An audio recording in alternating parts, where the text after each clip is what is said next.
Sama kita katakan amin, haleluya. Shalom, apa kabar? Puji nama Tuhan, hari ini kita percaya bahwa berkat Tuhan tidak pernah habis, amin. Berkat Tuhan selalu melimpah dalam hidup kita, dan apapun setiap persoalanmu pada pagi hari ini, apapun setiap mungkin engkau sedang bergumul dengan sakit penyakit, mungkin engkau sedang bergumul dengan begitu banyak persoalan, masalah rumah tangga, atau mungkin juga masalah ekonomi. Percaya ada Tuhan yang selalu memegang tanganmu, ada Tuhan yang selalu tahu setiap persoalanmu, dan dia selalu memberikan jalan keluar dalam setiap masalah yang kau hadapi. Hari ini kita mau belajar sama-sama bahwa bagaimana bahwa hidup Kristen adalah hidup dengan peperangan. Mungkin hari ini engkau menatap saya dan katakan, oh, kok orang Kristen bukannya hidup damai? Tapi saya mau bilang, hidup Kristen adalah hidup dengan peperangan. Peperangan saya bicara di sini adalah peperangan rohani. Bagaimana ada kuasa-kuasa iblis yang tidak ingin kita dekat sama Tuhan. Ada kuasa-kuasa yang ada dalam dunia. Ya, kalau kita bicara di alam roh, ada pertempuran. Bagaimana ada sekelompok iblis, ya, ada kerajaan iblis. Mereka sedang berperang dengan kerajaan Allah. Bagaimana kita tahu bagaimana iblis selalu menipu. Dia dikatakan apa? Bapa dari setiap penipu. Dia menipu setiap orang-orang Kristen, sehingga yang tadinya mereka percaya sama Kristus, mereka percaya sama firman Tuhan, kemudian imannya makin melemah. Yang tadinya mereka fokus kepada Tuhan, setelah mereka menghadapi setiap persoalan, mereka jauh dari Tuhan. Banyak sekali orang-orang yang kelihatannya awalnya begitu menggebu-gebu mereka melayani Tuhan. Awalnya mereka begitu semangat melayani Tuhan. Begitu mereka menghadapi persoalan, langsung mentalnya down, dan mereka tanya, di mana engkau Tuhan? Sehingga kemudian mereka mulai meragukan kuasa Tuhan. Mereka mulai meragukan apa benar Tuhan peduli atas hidup saya. Dan hari ini kita mau belajar sama-sama dari Efesius, satu kitab, satu surat yang ditulis oleh Rasul Paulus kepada jemaat yang di Efesius. Kita mau belajar sama-sama bagaimana pada saat engkau menghadapi satu masa-masa yang sulit, satu masa-masa di mana engkau masuk dalam satu pencobaan, dan engkau tetap berdiri dan engkau keluar lebih daripada pemenang. Dan hari ini kita mau belajar sama-sama, kita buka sama-sama bagaimana kita menghadapi pertempuran secara rohani. Coba kita perhatikan, kita buka dari Efesius 6 ayat 10. Efesius 6 ayat 10 ini bicara mengenai perlengkapan rohani. Dikatakan, akhirnya hendaklah kamu kuat di dalam Tuhan. Akhirnya hendaklah kamu kuat di dalam Tuhan, di dalam kekuatan kuasanya. Jadi Tuhan mau ingatkan lagi orang-orang Kristen, kalau kamu kuat bukan karena kekuatanmu. Kalau kau kuat hari ini adalah karena engkau kuat di dalam Tuhan. Banyak orang-orang Kristen merasa bahwa dia kekuatan berasal dari dirinya. Tapi dengar baik, kalau kau masih mengandalkan kekuatanmu, engkau akan jatuh. Kalau pada saat engkau mengandalkan dengan kehebatanmu, engkau akan melihat bahwa di mana kita lihat banyak orang-orang, saya katakan seperti tadi, mereka begitu semangat melayani Tuhan pada awal-awalnya, akhirnya mereka mulai berhenti. Ya, tadinya mereka sudah melayani Tuhan luar biasa, kemudian mereka berhenti pada saat mereka menghadapi persoalan. Karena kita tahu iblis tidak ingin kita selalu melayani Tuhan. Iblis tidak ingin kita dekat dengan Tuhan. Makanya dengar baik hari ini bahwa mari, kalau engkau melayani hari ini, kalau engkau dekat dengan Tuhan, bukan karena hebatmu, kita taruh kuasanya dalam kuasa Tuhan. Kekristenan kita mengajak sekarang hari ini, engkau dan saya hari ini, dimanapun engkau berada, engkau katakan hari ini bahwa kekuatanku ada di dalam Tuhan. Amin. Bukan kekuatanmu sendiri. Dan hari ini kita baca ayat 11-nya. Dan apa dikatakan ayat 11? Kenakanlah seluruh perlengkapan senjata Allah. Dikatakan apa di situ? Kenakanlah seluruh perlengkapan senjata Allah supaya kamu dapat bertahan melawan tipu muslihat iblis. Ini saya bilang, banyak orang Kristen masuk dalam tipu muslihat iblis. Banyak orang Kristen hari-hari ini mereka tertipu. Ya, banyak, karena memang kita lihat kalau kita baca Alkitab bagaimana Adam dan Hawa ditipu oleh iblis. Karena mereka, bayangkan Hawa, dia tahu bahwa dia tidak boleh makan, bahwa ada satu buah Dalam taman itu yang tidak boleh mereka makan. Tapi iblis memutar balik firman Tuhan dan dikatakan, kalau engkau makan buah itu, matamu terbuka seperti Allah. Dan kemudian apa yang dilakukan Hawa? Mulai kemudian dia tergoda. Banyak anak-anak Tuhan hari-hari ini mereka jatuh dalam, mereka kenakan, makanya dikatakan di sini mereka banyak tertipu oleh iblis. Nah, firman Tuhan pada saat ini kita mau belajar sama-sama bagaimana kita kemudian tidak fokus kita tidak teralihkan daripada Tuhan. Kita fokus kita tetap kepada Tuhan dan kita percaya bahwa Dia Tuhan yang berdaulat atas setiap hidup kita. Karena banyak orang-orang yang seperti saya katakan, dia melayani luar biasa, pada saat dia kemudian jatuh dalam dosa, mereka jatuh dalam persoalan, mereka masuk dalam satu pencobaan, iman mereka mulai goyah. Dan mereka mau lihat, tadinya mereka orang benar, tadinya orang mereka begitu sungguh-sungguh melayani Tuhan. Tadinya mereka orang-orang yang begitu percaya firman Tuhan luar biasa.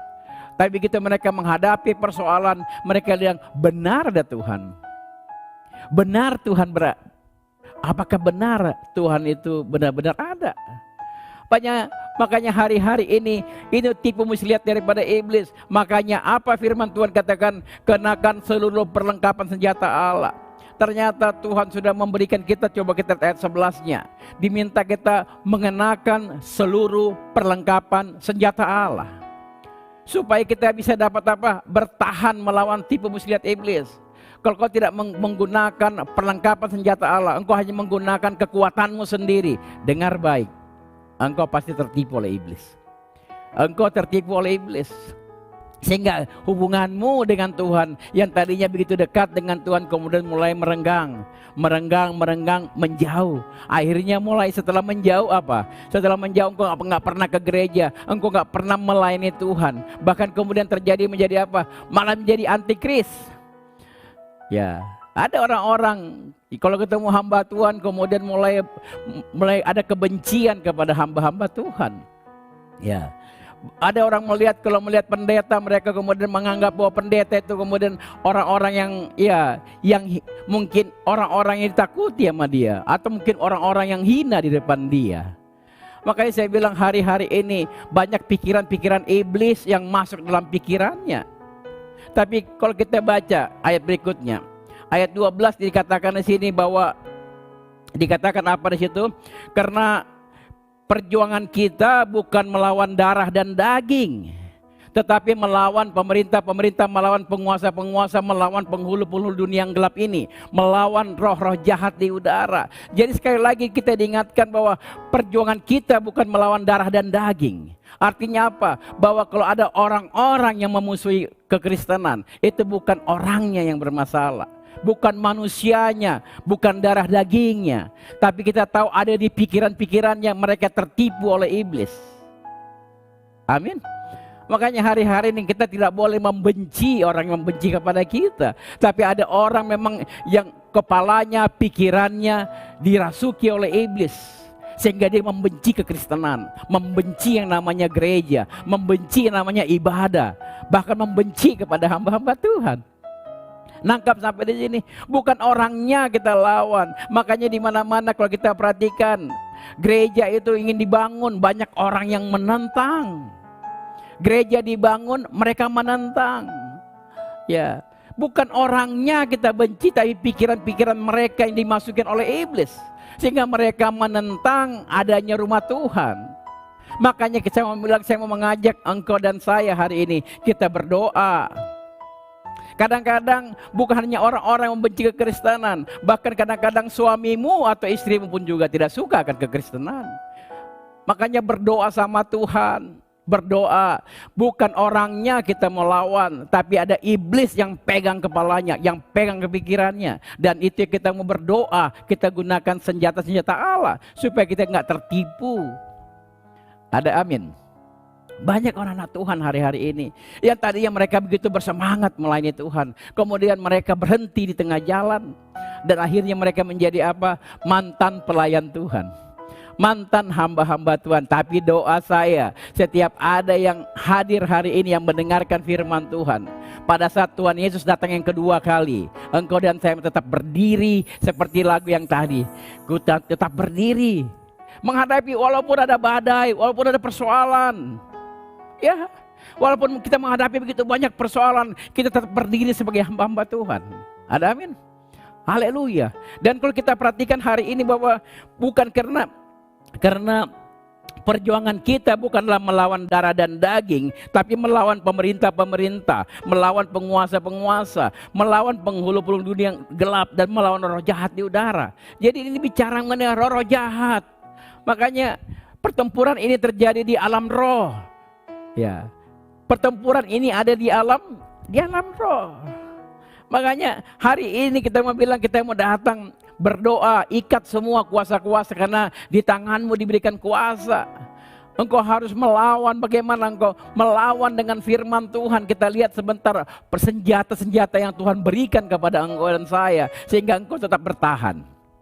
Jangan andalkan kekuatanmu. Jangan andalkan kekuatanmu.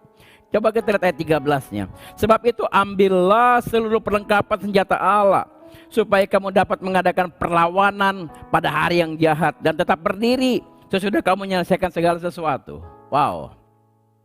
Tuhan ingatkan sekali lagi, akan tiba masanya. Kapan masanya itu saya tidak tahu.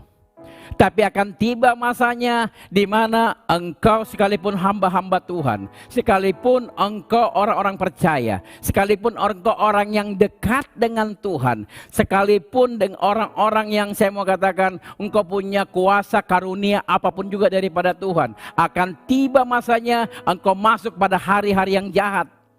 Kapan itu? Kita nggak ada yang tahu.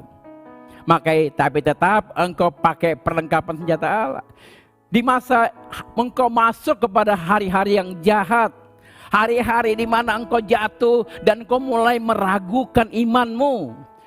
Dan ini saya mau bilang, firman Tuhan katakan, kalau engkau tidak mengandalkan Tuhan, kalau engkau masih mengandalkan kekuatanmu sendiri, dengar baik, engkau akan jatuh dalam tipu muslihat iblis. Tidak ada manusia yang kuat bisa bertahan tanpa dengan kuasa Tuhan. Makanya kalau kita perhatikan di sini, ya, sebab itu ambillah seluruh perlengkapan senjata Allah, supaya kamu dapat mengadakan perlawanan pada hari yang jahat, dan tetap berdiri sesudah engkau menyelesaikan segala sesuatu. Haleluya. Jadi coba kita lihat apa itu yang menjadi perlengkapan. Kalau kita lihat ayat 14-nya, berdirilah tegap, berikat pingganglah kebenaran, dan berbaju zirahkan keadilan. Ya, apa dikatakan? Kakimu berkasutkan kerelaan untuk memberitakan Injil damai sejahtera. Dalam segala keadaan pergunakanlah perisai iman, sebab dengan perisai itu kamu akan memadamkan semua panah api dari si jahat. Dan ayat 17-nya, ya, dan terimalah ketopong keselamatan dan pedang roh, yaitu firman Allah. Kalau kita lihat dari ayat 14 sampai dengan ayat 17, coba tampilkan dulu gambar daripada, ya, gambar daripada, coba kita lihat dari bagaimana tentara Romawi pada saat itu, bagaimana mereka berperang. Boleh ditampilkan gambarnya? Ya, gambar yang kalau kita perhatikan, ya, ini adalah tentara Romawi, bagaimana mereka berperang. Yang pertama, kalau kita perhatikan di situ, mereka memiliki sabuk. Ya, kalau kita lihat di situ, perhatikan ada sabuknya, ada ikat pinggang, ada baju zirahnya, ya, ada dikatakan apa di situ lagi? Ada ketopong, ada topinya, ada apa lagi? Bahkan ada di situ juga ada perisainya, dan juga coba perhatikan semua di sini bagaimana orang-orang Romawi bertempur pada saat itu, dan jangan lupa ada pedang rohnya, ya. Ada pedangnya di situ. Bagaimana mereka bertempur? Mereka menggunakan seluruh perlengkapannya. Tanpa perlengkapan ini, orang Romawi, tentara Romawi tidak akan pernah berperang. Karena dia tahu tanpa perlengkapan ini, dia tidak pernah bisa menang berperang. Kita tahu semua mulai dari ikat pinggangnya. Apa gunanya ikat pinggang? Tempat senjata. Apalagi ikat pinggangnya supaya baju zirahnya nggak copot. Ini bicara mengenai apa? Jadi kalau kita perhatikan, coba kita lihat, ya. Kita lihat satu persatu bagaimana kita tampilkan, ya. Kalau kita lihat bahwa yang pertama itu bicara mengenai ayat 14. Jadi berdirilah tegap, berikat pinggang karena kebenaran dan berbaju zirahkan keadilan. Yang pertama yang Tuhan mau hari ini bahwa engkau menggunakan ikat pinggang kebenaran. Amin. Kebenaran apa? Firman Tuhan. Engkau selalu mengikat pinggangmu dengan kebenaran firman Tuhan. Kita tahu seperti saya katakan tadi bahwa ikat pinggang ini gunanya untuk apa? Itu pengikat baju zirah yang di depan ini, ya. Ikat pinggangnya yang di sini. Untuk apa lagi? Ada tempat senjata di sini, taruh senjata supaya gampang ambil. Apalagi ada bicara ikat pinggang ini bahwa mereka siap untuk bertempur. Bicara mengenai kesiapan. Makanya kalau dia udah pakai dikatakan bahwa engkau, kalau dikatakan firman Tuhan, ikat pinggangkan kebenaran, itu merujuk kepada kesiapan rohanimu. Ketika kita mengenal dan memahami kebenaran firman Tuhan, dan kita dipersiapkan dan siap untuk menghadapi godaan dan serangan rohani. Ini bicara mengenai ikat pinggang kebenaran. Engkau tahu kebenaran firman Tuhan. Jangan sama seperti Hawa yang gampang sekali diputarbalikkan firman Tuhan. Dia tidak mengerti firman Tuhan. Jadi yang pertama ini bicara mengenai sabuk, ikat pinggang kebenaran. Yang kedua kita bicara apa? Baju zirah. Baju zirah itu yang di depan. Itu biasanya ada dari kulit. Ada yang apa lagi? Ada dari baja. Baju zirah ini bicara mengenai apa? Ada perlindungan yang sempurna. Dan begitu mereka ditusuk, ya, dengan pedang, mereka nggak kena badannya. Ini proteksi secara pasif, jadi nggak bisa kena ke badannya. Dan ini yang kita diperlukan. Di sini katakan itu bicara mengenai perlindungan fisik. Ini kemudian bukan hanya itu saja. Baju zirah bicara untuk nakut-nakutin lawannya. Ya, bahkan juga kalau kita lihat, ya, bahwa kalau kita datang kepada Tuhan berbaju zirahkan keadilan. Ini bicara bagaimana hidup Kristen. Kita hidup dengan keadilan. Kita hidup dengan keadilan daripada Tuhan. Itu menjadi baju zirah dalam hidup kita. Perlindungan. Pada saat engkau mau masuk dalam tipuan iblis, ada proteksi yang ada. Engkau masuk dalam serangan iblis, ada proteksi. Itu ayat 14. Kalau kita lihat ayat 15. Bahkan dikatakan kakimu berkasutkan kerelaan untuk memberitakan Injil damai sejahtera.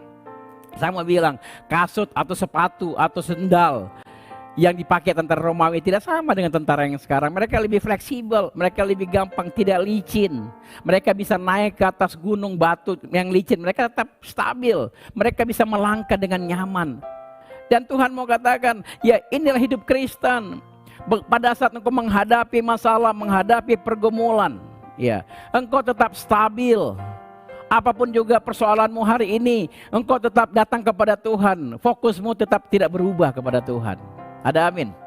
Bahkan dikatakan di sini dikatakan kakimu berkasutkan kerelaan untuk memberitakan Injil damai sejahtera. Jadi pada saat engkau tetap menyampaikan firman Tuhan, engkau memberitakan, engkau bersaksi bahwa engkau punya Tuhan yang baik.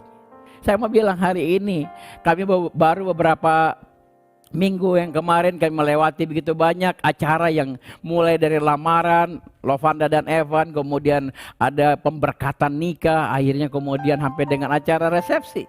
Dan semua berjalan dengan baik dan saya mau bilang itu semua atas kuasa daripada Tuhan. Saya mau bilang hari ini, saya mau berikan kesaksian bagaimana Tuhan begitu baik dalam hidup kami.